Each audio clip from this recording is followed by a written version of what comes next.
अस्सलाम वालेकुम। आज मैं रोट कुकीज़ की रेसिपी लेकर आई हूँ। तो ग्राम की टेंशन आपको बिल्कुल भी नहीं होगी। तमाम मेजरिंग हम कप से करेंगे और इस रोट कुकीज़ को मज़ीद वर्सटाइलिटी देने के लिए मैंने इसमें थोड़ा सा बाद में कोको पाउडर भी ऐड कर लिया था। तो तमाम चीज़ें मैंने काउंटर पे रखी हुई हैं। तमाम चीज़ें कप से नापेंगे। तो मेरे पास मेजरिंग कप हैं, आप घर का कोई भी कप ले सकते हैं। तमाम चीज़ें आपकी सही बनेंगी, बस आपने सही नाप लेना है। तो आधा कप मैंने इसमें मैदा डाल दिया। तो 1/4 कप जो है वो इसमें लाल आटा जो घर में आम इस्तेमाल होता है वो शामिल कर दिया और 1/4 कप ही इसमें जाएगा बेसन। तो ये सारा जो ड्राई आटा है तकरीबन 1 कप हो जाएगा। 1 टेबलस्पून इसमें सूजी डाल दी। सूजी जो है इसको फुला के रखेगी कुकीज़ को और इसका टेस्ट जो है सूजी से बहुत ही अच्छा रहता है। इसलिए मैंने 1 टेबलस्पून सूजी इसमें शामिल कर दी और तमाम चीज़ों को छान लिया। इसमें आधा कप जो है शुगर पाउडर मैंने डाल दी, आप घर में पी सकते हैं। और 1/4 कप जो है इसमें गुड़ का पाउडर मैंने बना लिया। गुड़ को पहले मैंने ग्रेट किया था, फिर इसको मोटी छलनी से छान लिया।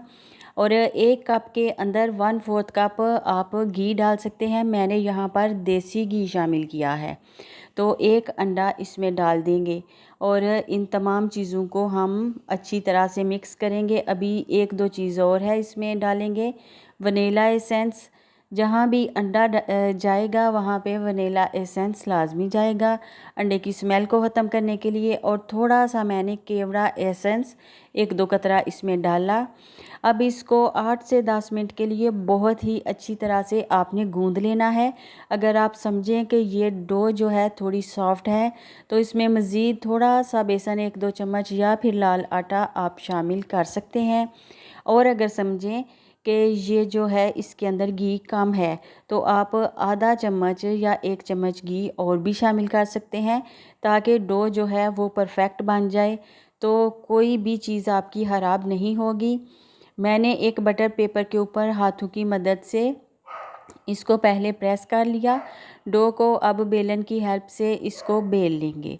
तो आप अपनी मर्ज़ी से इसको मोटा या पतला भी रख सकते हैं, जैसे भी बिस्किट आपको पसंद हों कुकीज़।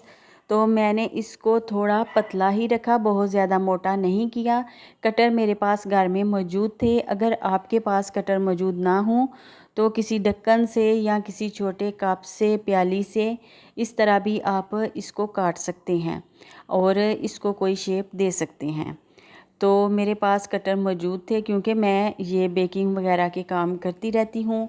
तो इन सारे को मैंने कटर की हेल्प से काट लिया। अब एक ट्रे जो मैंने ग्रीस करके रखी हुई है उसमें ये सारे जो हैं कन्वर्ट कर दूँगी और थोड़े से बादाम पिस्ते जो भी आपके पास हो वो काट के आप ऊपर लगा सकते हैं। तो मेरे पास इस वक्त बादाम ही थे।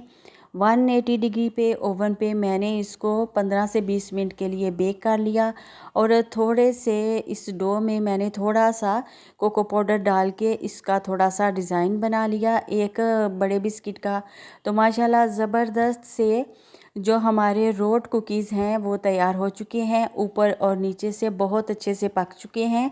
और जो पहले ट्रे मैंने तैयार किया था वो मेरे बच्चे ले गए, उन्होंने खा भी लिए।